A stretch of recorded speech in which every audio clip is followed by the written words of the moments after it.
Oh, man. I used the two pedal board thing at practice last night, and it was cool. It was good. I got the tones I was looking for. Um, I have to, so my Strat has the humbucker and the bridge, and the volume difference between those two, it's just too drastic. So I'm gonna have to use the boost to give me a little bit with the singles. It's really hard on the sound guys, and the single coils were just too low in volume. So I'm gonna boost those a little bit, see if I can match those a little better, get some sort of unity as far as volume level between those two, and then if I need to boost it even more for lead, which I'll probably be on the bridge pickup anyway, I can just do that with the drive pedals. Um, so there's that. I started watching this YouTube channel called Jed. I forget his last name.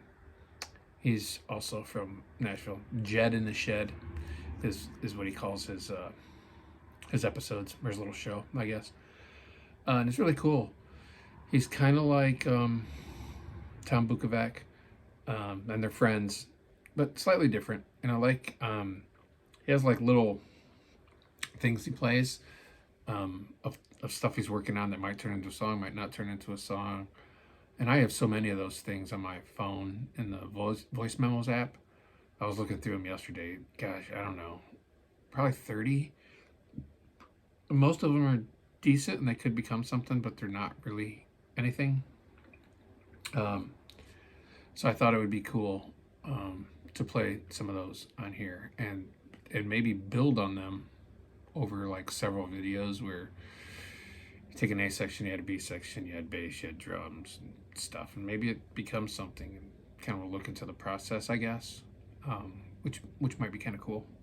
So that what I was playing was something I came up with when I wanted to incorporate diminished chords, and possibly like focus on a major key but start on the minor. So I added the G, key G, 6, and then I just kind of walk up with the 7 to the 1, and then this half diminished back to this. So that half diminished is part of this chord, which is it's a minor with a flat 5. But if you can just pick up these 3, which is kind of hard actually to get from here. I always fat finger that thing, so it's something I'm working on. And that's had many versions. When I first started, it was like this, really like heavy, like.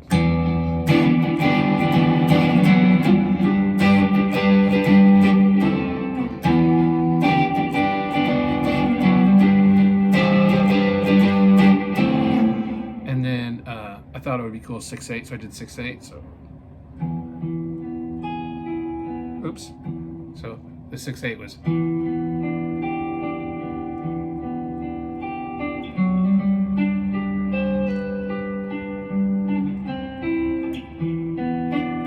So I don't know what it'll be, but it's kind of fun to play around with. I really like the diminished part, and it's challenging because you're like twisting your hand from. So that's good finger dexterity exercise. So I wanted to talk about what happens in your head, or what adjustments you make when you have a bad practice. So I had a bad practice last night. I think I had a bad practice. I was uncharacteristically, that's a word, of me.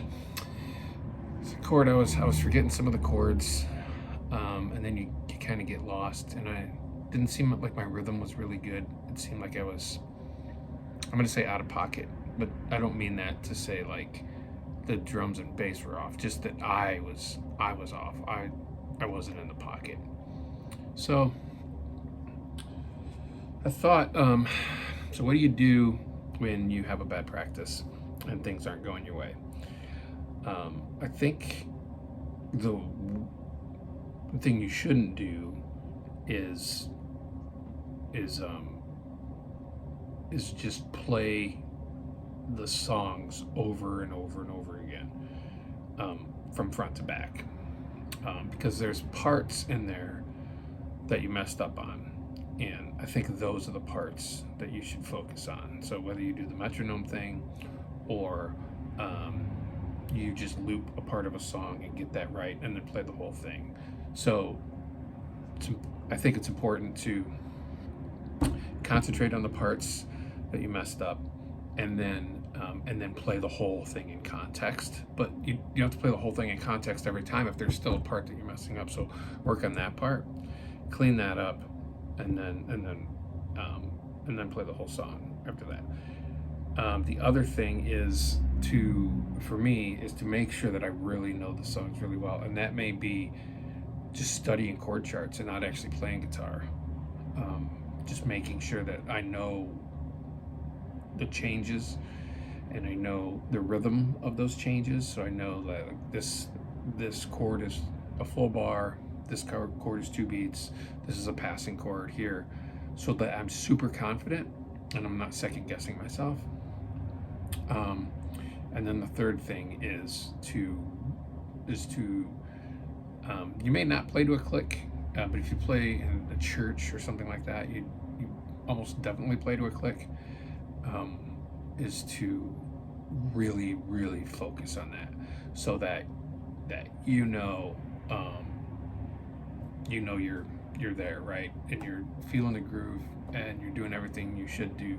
When you kind of lose that, it's easy to start kind of looking around at everybody and trying to figure out what's going wrong. And really, the only thing you can do is concentrate on yourself and make sure that you're playing the right parts at the right time in the right rhythm.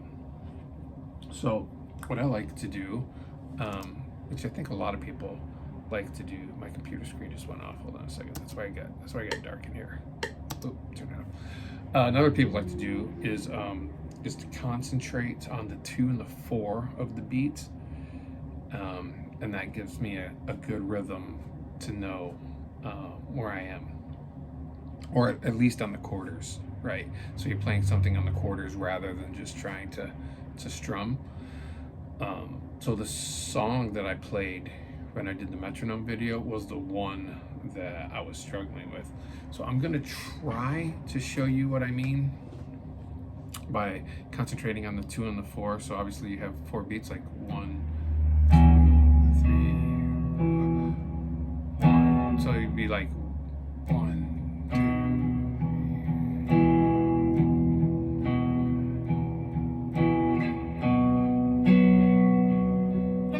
Oops. So the 1, 2, 3. I'll show you what I mean. So this is what I'm going to be doing over the next several days, is trying to get this down and right. So 66 BPM. I'll do 1,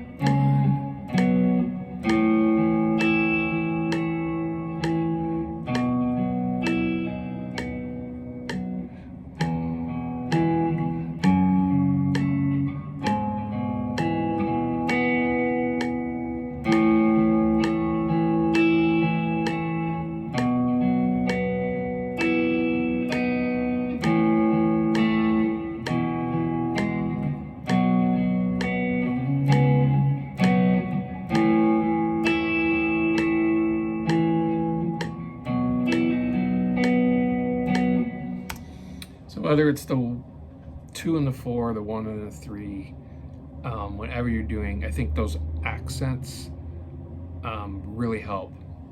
And I usually try to follow the drums with those, like when he's hitting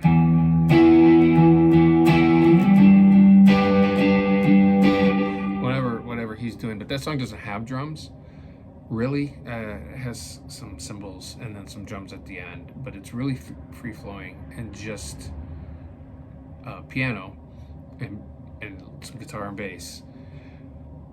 So that click is really important. So I need to be able to find that pocket. So to wrap up, in my opinion, when you have a bad practice, you need to focus on yourself, define the spots that you did bad, practice those over and over and over again, and then practice the whole thing in context to make sure that you have the parts around that right. Because sometimes you'll practice a part in the middle of the song and not practice like the transition to that and the transition out of that, depending on the song flow, and concentrate so much on that one part that you screw up the other two parts. Now you're screwing up three parts instead of just one. So context is important to eliminate your weakness and then play the whole thing in context. That's all I got for today.